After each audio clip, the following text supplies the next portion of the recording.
going on, YouTube? Tyler here with False Neutral Media, and we have a lot to talk about. Hangtown, Prairie City. It was fucking hot. No, it was sick, dude. Racing was awesome. We are going to have a vlog coming out, so we're not going to talk about too much of my time on the track with media, so you'll have to wait for the vlog with that. And if you haven't checked out the vlog from Paula, go and do it now. Leave a like, leave a comment, share it, and, you know, keep in tune because we got a lot coming for this outdoor season. But yeah, let's get into it. Rancho Cordova, Hangtown. Oh yeah, the return of the king. And I'm not talking about Aragorn, who becomes Elisar, king of the men of Gondor.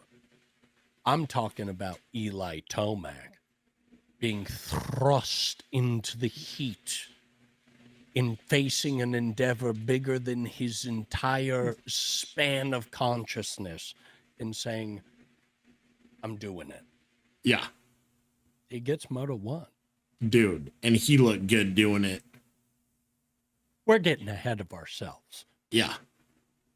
Let's go back to the other king, Hayden Deegan. Yeah. 250 class. Where? This man said, I'm hitting outside lines you could only hit in an MX versus ATV game. Unbelievable passes. Absolutely shredding Hangtown. Watching him hit those outsides, dude, it was insane to be there in person. He was right after the finish line, that left corner sweeping up and him passing me, dude. And some of those guys, man, were doing the same line. They were catching on quick. It was fast. And all the outside lines he was taking, gnarly. Absolutely gnarly.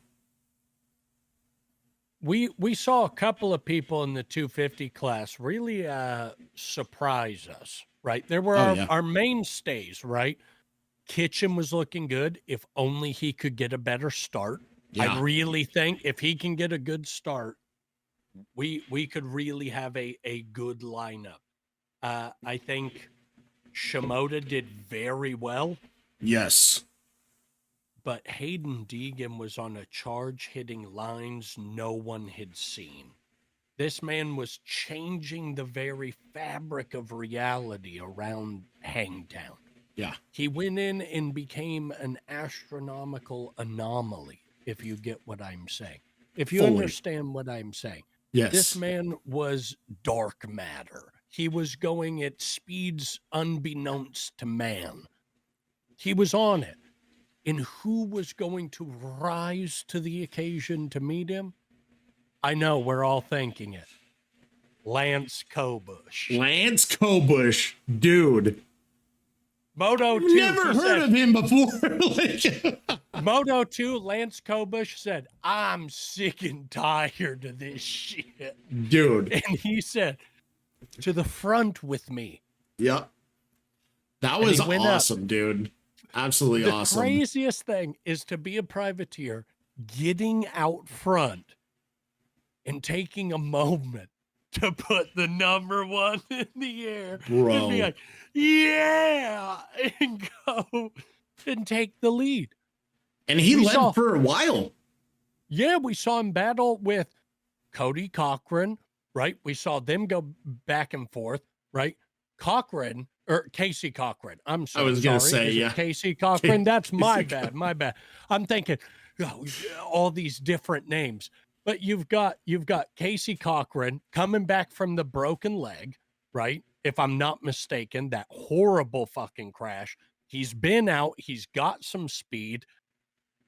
But Lance Kobush said, dude, no. I will not give up this lead so easily. And Deegan said, move aside, dude. I'm coming to lead the pack. And Lance Kobush said, not while I live and breathe, brother. Not without a fight. Watching them battle back and forth, I was like, this should be Joe Shimoda, but it's not. Or Kitchen, yeah. And I love it. And I love it. Just a back and forth and going in the air, looking at each other, you know, doing little taunts. That is what it's about. Just having fucking, even on race day, having fucking fun, dude. Core memory unlocked of Kevin Windham and Travis Pastrana Right? throwing knacks at each other in Supercross, and AMA being like, "You guys are actually racing. Stop endangering your lives." Yeah. And they're like, "Sure, we'll just hit this massive triple, but endanger our lives for sure."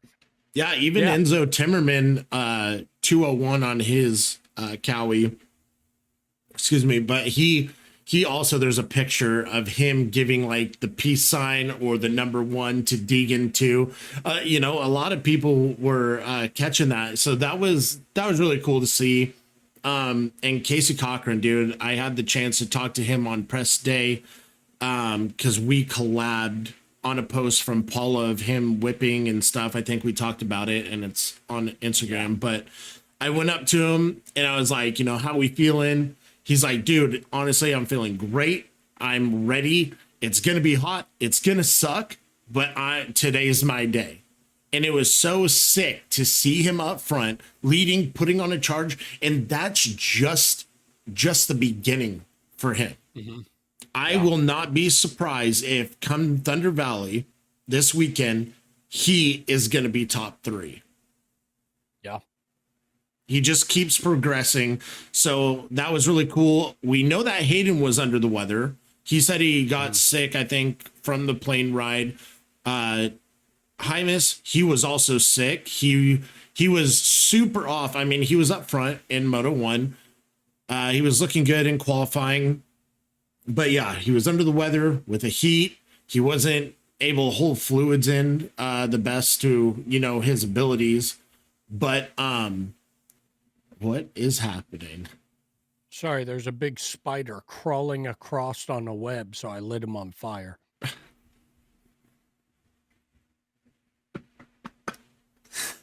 So, fucking asshole. I'm so sorry, dude. No, this is what ADHD gives you, dog. No, you're good. But no, yeah, they were both under the weather. Plus the heat, Hymus not being able to, you know, keep the fluids in, you know, with electrolytes and stuff. He just backed out of Moto 2, which, you know what, I get it. But, you know, there's some people that are out there and it, you know, still under the weather doing it. Like he was doing good. Just might as well stick it out, get the points, get in the bathroom, do whatever you got to do in the meantime, like, and race a race. But, you know, sometimes everybody's different, you know, but he was kind of all over the place, and just the heat too, the heat exhaustion, like, dude, it was freaking hot. It's also one of those medically, how long does it take for these electrolytes completely to get you back to baseline? You just wouldn't have had enough time. Yeah. Because you also have to remember in this heat exhaustion. Hi, welcome to our new segment called Paramedic EMS, Trevor's opinion. With heat exhaustion, it's one of those things people don't understand. It also literally saps your energy away. Like, you are not able to, like, decontract your muscles. So when you're holding on to that bike, going over brake bumps that are the same size as Supercross, whoops, you get what I mean? Yeah. And you're just getting jarred back and forth by the very torrent of energy in this motorcycle, ripping you hither and yon, to and fro. I think I did fro and to. It doesn't matter. We mean what you know. When that's going on and you are completely dehydrated and you look like the Crypt Keeper, just nothing but bones, it's going to be hard to hold on to that bike. So if Chance Hymus went, hey, I can't hold on to the bike, they probably went, you should sit this one out. Take a break. your speed's looking good. Let's not destroy you for the rest of this series. Yeah. And I think it's a wise move. Anybody Yeah, that's feeling 100%. dehydrated, because it's also, if you're feeling dehydrated going into the second moto where the points really fucking matter and you're exhausted already and the gate hasn't dropped, Yeah. rough. Yeah. And you're Now, just asking for privateers on that injuries. gate. There's privateers on that gate. They're like, that half of a red Gatorade in between motos was awesome. And are hitting it. Oh, Lance yeah. Kobush. Kobush! Kobush. Kobush! Dude, Kobush. Awesome. Dude. Awesome, man. Yeah. Seeing him in those rollers in that line where you were like, Trevor, go back. Go back and look how low to the ground. He's faster than Deegan in this section. And I'm like, well, good golly. Imagine what that dude could have probably done if he was on a factory bike. The petition starts now. Factories. Put in the comments. Lance Kobush. Put it in the comments. Do you think he would have lost that? Because too, also, it was more of a sprint with the Moto 2s because it went from 30 minutes plus 2 laps to 25 minutes plus 2 laps after both motos with the 250 and 450. Now getting into that before, finishing with 250 a little bit. Of course. With that being said, the, MX Sports and everybody that, put on the event, knowing full well how hot it's going to be, triple digits, do you think they should have said, you know what? It could have gone two ways. You know what? We're a professional sport. These are trained professional athletes. This is what they do.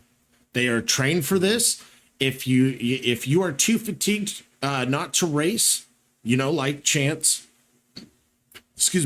like Chance, don't go to the gate.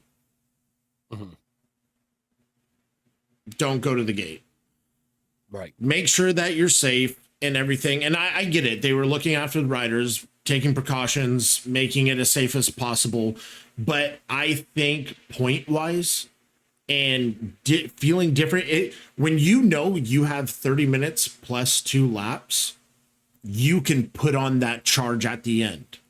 You have time to breathe. You put in the first 4 to 5 laps hard, sprints.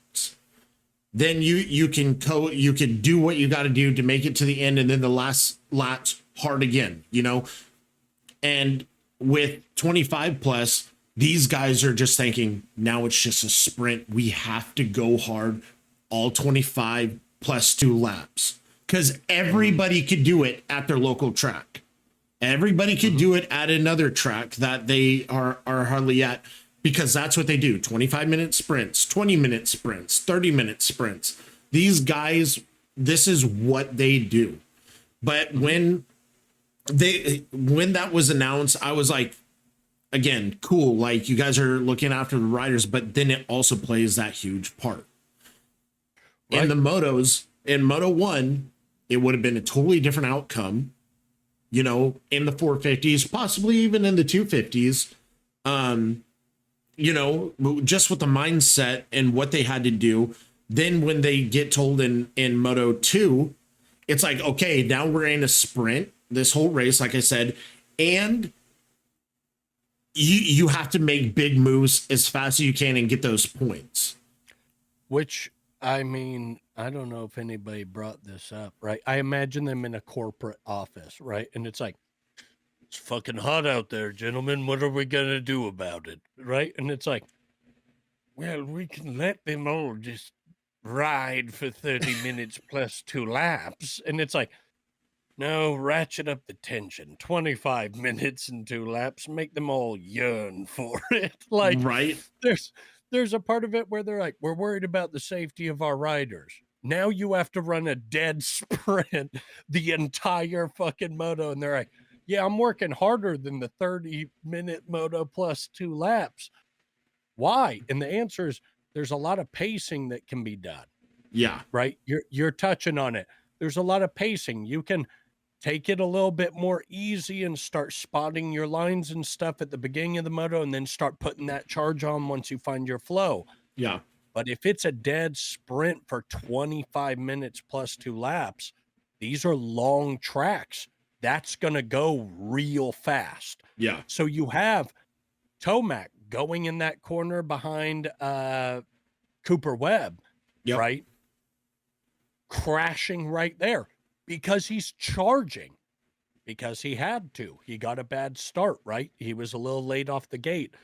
But yeah, man, shortening the second moto, I don't know if it's better. Obviously, I want to take care of our riders, you know, and make sure that they're 100%. not destroying themselves. But I mean, can't that also be helped if we have an idea of what the riders can and can't race in, or what things they need to qualify to race, such as, hey, we just need to take your vitals and stuff before you get to the front line. We want to make sure nobody's dealing with heat exhaustion, make sure everybody's hydrated, has their electrolytes, and make sure that we have the asterisk team going around and making sure all the riders do that. I guarantee that's a heavy undertaking, right? There's not a lot of staff that could probably do that, but it's like there's got to be something we can do to make sure that this is safe for the riders as well as good for the fans. If the fans are out there, there's no shade that I know of for the most part at Hangtown. Yeah. If the fans are out there weathering through it, the riders always want to make sure that the fans get what they came for. 100%. But I do agree with what you're saying, which is, what would have happened if we gave Eli Tomac a couple more laps? Who knows, right? And a lot of people, I mean, I've been seeing it online where people are like, I think it's kind of unfair to Tomac because he's known for those late charges. But I guess the response from other people would be, yeah, get better at those early charges and Yeah. you won't have to worry about the late charges, which is a valid critique, which is, yeah, you wouldn't have to worry about a late charge if you got a better start, if you were out front. But also we have Deegan. He came in, wasn't feeling good. He went 1-1 in his motos. You know what I mean? Yeah. But they're still going to the medical tents to get checked out after. They're still getting hydrated after and getting electrolytes put in. But that's the name of the game, right? It's outdoors. Yeah. The weather's unpredictable. And we can't, the riders aren't even allowed to have IV bags either. So I mean, it's like, why not on those hot conditions, right? These riders need to be, you know, cool down, get to that body temperature again, and then get ready for their next moto. Eat something, hydrate, get electrolytes in, do what they got to do. And it's barely enough time to get your body temperature back down and back into state and working good. Right. But, you know, I feel like maybe, hopefully in the future, they do bring in the IV bags. Like every team, you know, a lot of these guys have their own personal, you know, person, or just have one person on the team that is, you know, specialized in that or certified to, you know, do that to each rider. Even if it's the A-star medical crew, just spreading out, going to each one. Here's an IV bag in the middle of your race. Here you go. You know, just to make sure that these riders are safe getting on the bike, whether they're feeling good or not, because heat exhaustion can happen at any time, whether you're feeling hydrated or not. So, I get why they don't, because, you know, you don't know if they're putting anything. They're very strict, you know, they're professional athletes, but this is also their job. So I know that they were not only taking care of the riders, but you made a good point too, that I forgot to say too. They were also watching out for the fans. They didn't want the fans out there that long, because there is no shade unless you brought a pop-up or you're in the pits under, you know, an awning or something. And, you know, it is, I think the call should have just been right after qualifying instead of mid race, because it does change the whole dynamic of the riders' mindset for that race. But no, I think like I agree. They did a good call on that. I'm glad they did. They're showing that they care about these riders, which is awesome. But yeah, finishing off for the 250s. Yeah, Levi Kitchen, you know, like you said, I just wish he got those good starts because he would definitely be fighting up there. We would see a lot more fight with Joe, and we saw a lot of good three-way battles between Hayden, Hymus, and Joe and Kitchen. You know, and that was really cool. I love seeing those races, like we talked about from Paula. How we had the Jet and Tomac.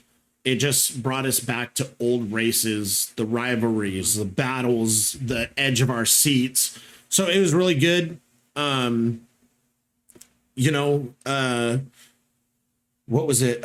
Was it Handmaker that went down? Handmaker went down. Handmaker went, yes, that's right. It was Handmaker. Dude, PC is just, you know, everywhere on the board. So I was glad to see top three. Kitchen was looking phenomenal. I wish we saw that at Paula. Excuse me, a little more. But hey, if he starts it from Hangtown, keeps it going, you know, Hayden, Joe, and Kitchen, it was like copy and paste in Moto 2. So I was happy for it. You know, Joe is looking phenomenal. Great racing. Now the 450 class was, dude. AP. What a stud. Yeah. The fans' favorite rider. Dude, I tell you, like, he is one of the fan favorites. 100%. When he goes up to that podium, or even when he rides by a good crowd, oh man, they love AP. Even Tomac, some Jet, you know, it is so electrifying. And dude, just seeing how these riders came off after those motos with your heart rate being close to the 200s, working every muscle in your body, dealing with the heat, dealing with the mental not to quit, and knowing that full week it's gonna suck before race day. These guys are fucking warriors, gladiators. And it's so cool to see. It's really humbling to see, because it's just like, damn, dude, I know I was hot just running around filming, but not to the extent these guys are doing on two wheels. Yeah. I mean, it was awesome seeing AP leading the charge, like just getting good starts and going out there and showing, hey, this KTM can still run at the top. It definitely can. No shade, but it can. And I'm doing that. And it was like, I think even Weege said when he was calling the race, he was like, hey, KTM only got one rider, but guess what? He's at the front of the pack right now. AP is holding it down for KTM. And you Hell know, yeah. in his helmet, you're just getting a bunch of yeehaws, brother. It was incredible. Watching him slingshot around the track, especially when he passed, I believe, Justin Cooper, like going over that triple uphill, just slingshot on the outside and went right up and over. What did Stewart say to him? Like, cowboys out there, cowboy out front, lasso him and reel him in, or something. Yeehaw! Like, yeah, dude, we were dying. He was full of one-liners. Like, oh yeah, there was one of my favorites of Bubba. No harm, no foul. He says it after a dude's just drilled somebody into the corner, and he's like, and he's up and he's at it. No harm, no foul. And it's like, yep. Welcome to Moto. This is it. Welcome. No, and Justin Cooper was looking phenomenal as well. He looked really strong. You know, it was just all mental there. So it was really good to see him. I mean, first, is it RJ's first time on 450s, or was he on 450s, went back and then back to 450s now? I believe this is his first time. First time on because you know how a lot of riders can or have gone back and forth, so you never know. But no, yeah, he was actually looking really good. He looks good on a 450. Malcolm was looking awesome. So Husky doing some damage out there. Not the place positions they wanted to be in, but still put on a show, showing that they're here. And everyone that rode in Supercross too, dude, they have to be exhausted still. Supercross straight to outdoors. Now we're hitting Thunder Valley at elevation and altitude. Altitude. I was thinking in my head like humidity and stuff, but yeah. Yeah, that too, probably. No, yeah. Yeah, sure. So it's just gonna be a whole different ball game, you know. But it was definitely good, and it with AP too, kind of leading that, like kind of going back a little bit, not trying to go everywhere and bounce around, but just because we're on 450s. But if they called that race instead of 30 minutes, it's 25, AP would have had it. He thought he saw the halfway point marker and he thought that was 2 laps. So he went hard on those 2 laps and he had 2 more to do. So he was freaking tired, he said, but you know, it was awesome. Jet was fucking fast. Jet was good. You know, he took the overall on the day. So that was cool. Like just watching that dude, he was literally bunny hopping so much stuff, making his own lines, and some of the lines that riders weren't even trying or thought about doing. It was, that dude has so much skill and so much talent on a bike. Like everyone says, that dude is an alien on 2 wheels. He is. He absolutely is. He is a freaking nature on that bike. Hunter looked great too. Hunter looked great too. Went 5th and 4th. Yeah. 5th and 4th. He's top 5. He's sticking it out. They're both coming back from injuries, and they're both sticking up in the top 5. You can't be mad about it. Yeah. Now, I will say what I am mad about, which is Jorge Prado. I put my reputation on the line, and you're making me look a fool, brother, and you need to stop it. You need to stop, and you need to kick it into gear. I don't know if you need to imagine Jeffrey Hurling's on that track and pull that dog out you. Come on. So, on that, since we're on Prado, after Moto 2, I was right there filming him. You know what he told his mechanics? I need a faster bike. This bike is not fast enough. I need a faster bike. Word for word, I need a faster bike. And honestly, if he is saying that at this time, which it is his second outdoors, but he did better than I thought. He took, what did he take overall? He took 5th and Took 5th. Moto. Yeah. And I think, 12th in the first. 12th in the first. So, I mean, he didn't do too bad, but a 5th in second moto. He's every race, like we talked about, he will show progress. He is an outdoor maniac. It is his first time in the States. I did give him more of the benefit of doubt, Paula. But that if he is sitting there saying, hey, I need a faster bike, I can be up there. And while learning the tracks, dude, Cowie, make it happen. Get him what he needs. Set the bike up how he needs it to fit him, which I mean, I'm sure they're doing, obviously. But if they fix up and tune it up to his liking and, you know, make it a little faster, you know, under regulations and make it, you know, where it's, you know, legal and everything, dude, maybe we could see a whole different Prado. And his teammate, El Hombre, was looking good as well. Yeah, Jason went 9th and 6th, Moto 1 and Moto 2.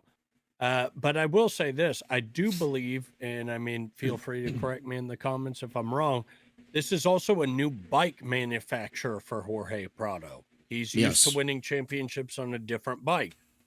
Coming into this one, brother Kawasaki right now is in a bit of a bind in terms of you're not the first person to say I need a faster bike or kind of relate to that when on a Cowie. I think it is one of those things where we're going to see a lot of stuff shake up this season. I'm excited, dude. I'm just excited to see Tomac is not going down without a fight, like at all. He's like, I'm doing this shit. So that's what I feel. You know, it's good seeing Malcolm Stewart. You know, he went 8th Moto 1, 10th Moto 2. RJ Hampshire went 6th in Moto 1, 8th in Moto 2. So him being on the 450 now, he's not doing bad at all. He's turning in top 10 finishes, and that's what you got to do, right? So as long as, you know, we've got the 2 Huskies up there, we've got the 1 KTM up there, the Yamaha boys are up there, the Honda boys are up there. Everybody's up in the top 10 right now. So feeling good about it. Feeling good about this season for sure. Yeah. It's gonna be sick. I definitely agree. And yeah, I'm excited. I'm glad Hangtown is over because it was fucking brutal. It was gnarly. It was absolutely gnarly. And I was happy to be there, had a blast. But do you want to close us out? Normally I do, but do you want to close the bench talk tonight? Absolutely. I'll close it out. Moto fans everywhere, thank you for watching. This is False Neutral Media's bench talk of Hangtown, Rancho Cordova, Prairie City, whatever you want to call it, the devil's armpit, the 9th layer of hell, the triple digit conundrum, whatever you want to call it. We've talked about it. Tyler was there. He watched them. He saw both edges of the yard, and it was green on both sides. He was there for the yard sale, and he made it big. We saw it. We saw Hayden conquer. We saw Jet make a comeback for the overall, and we saw Tomac get a fire lit under his ass for Thunder Valley. This has been the bench talk. We'll see you next time, motherfucker. Don't forget to like, subscribe, comment, and share. We'll get that vlog rolling for Hangtown, and we'll see you after Thunder Valley. Peace.